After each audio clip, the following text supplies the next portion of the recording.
अगर हमें कहीं थोड़ी सी चोट लग जाए, हल्का सा ब्लड लॉस हो जाए, तब भी कितना दर्द होता है। मन करता है सब कुछ छोड़ करके बस आराम करते हैं। लेकिन दुनिया की लगभग आधी आबादी हर महीने ब्लड लॉस, डिस्कम्फर्ट, डिप्रेशन जैसा दर्द झेलती है, लेकिन इस दौरान उसे आराम करने की भी आजादी नहीं मिलती। मैं आज जिस मुद्दे पर बात करने जा रहा हूँ, उस पर खुलकर बात करना हमारी सोसाइटी में गलत माना जाता है। कई लोगों को इस पर शर्म आती है। मैं बात कर रहा हूँ महिलाओं में मेंस्ट्रुएशन यानी माहवारी के दौरान होने वाले दर्द और एक्सेसिव ब्लड लॉस। ये वुमेन की बॉडी का एक यूजुअल फिनोमिना होता है, लेकिन अफसोस की बात है कि कई देशों ने इस दर्द को कभी भी एक्नॉलेज नहीं किया, रिकॉग्नाइज नहीं किया। दुर्भाग्यवश अपना देश भी उसमें से एक है। मेंस्ट्रुअल साइकिल वुमेन की बॉडी का एक नेचुरल फिनोमिना है, जिसे हम सब ने क्लास 9th की बायोलॉजी में पढ़ा होगा, लेकिन अभी भी हमारी सोसाइटी इतनी मैच्योर नहीं हो पाई कि इस पर खुलकर बात की जा सके। इसे फीमेल टॉक्स कह करके इग्नोर कर दिया जाता है, और इस तरह से इग्नोर कर दिया जाता है आधी आबादी का दर्द। मेडिकल रिसर्च के अनुसार महिलाओं को पीरियड के दौरान excessive blood loss, depression, discomfort, hormonal changes और कई तरीके की परेशानियों का सामना करना पड़ता है। इसके साथ सोशल स्टिग्मा इस तरह का जुड़ा है कि ना वो इस दर्द को किसी के सामने बता पाती है और ना ही कोई इसे पूछने की हिम्मत कर पाता है। ऐसा नहीं है कि इस दर्द को किसी ने समझा नहीं। हाल ही में इस मुद्दे को लेकर के सुप्रीम कोर्ट में एडवोकेट शलभमणि त्रिपाठी ने PIL फाइल की, जिसमें अदालत से दरख्वास्त की गई कि महिलाओं को पीरियड के दौरान कम से कम 1 या 2 दिन की छुट्टी मिलनी चाहिए, और वो भी पेड लीव। माननीय सुप्रीम कोर्ट ने इस PIL पर सुनवाई करने से मना कर दिया।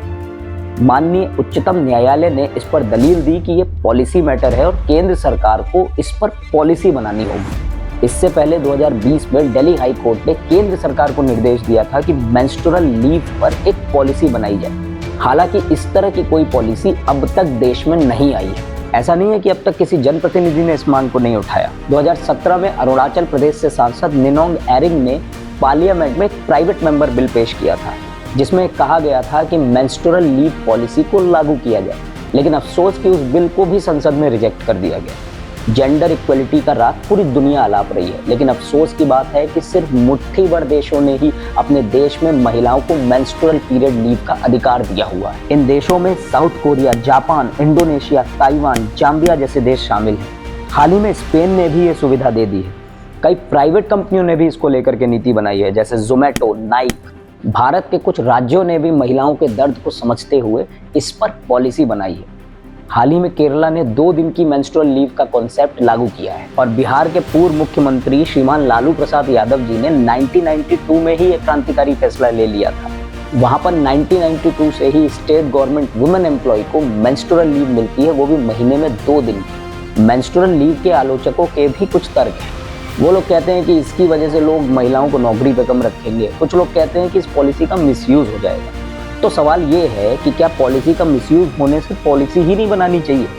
और अगर लीव का मिसयूज होना है तो वो तो sick leave, casual leave, privilege leave किसी का भी हो जाएगा। और मान लीजिए कुछ लोग मिसयूज करते भी हैं, तो क्या मिसयूज के डर से उन महिलाओं को जिनको सच में दर्द, डिस्कम्फर्ट, डिप्रेशन होता है, उन्हें इन छुट्टियों से वंचित कर देना चाहिए? जब शरीर स्वस्थ और मन शांत होता है तो आप बेस्ट आउटपुट दे पाते हैं। और रिसर्च बताती है कि पीरियड्स के टाइम महिलाओं को शरीर और दिमाग दोनों से ही कई तरह की समस्याओं का सामना करना पड़ता है।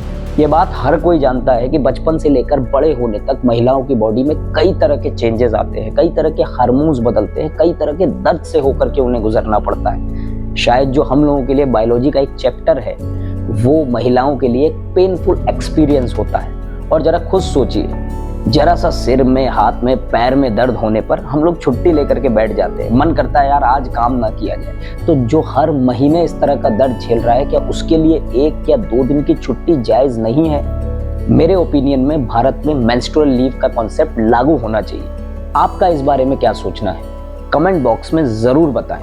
और आपसे गुजारिश है, हमारे चैनल को सब्सक्राइब करें, इस वीडियो को शेयर करें, और दुनिया की आधी आबादी के इस दर्द को आप भी समझें और लोगों को भी समझाएं और बताएं कि इस तरह की पॉलिसी कितनी आवश्यक है।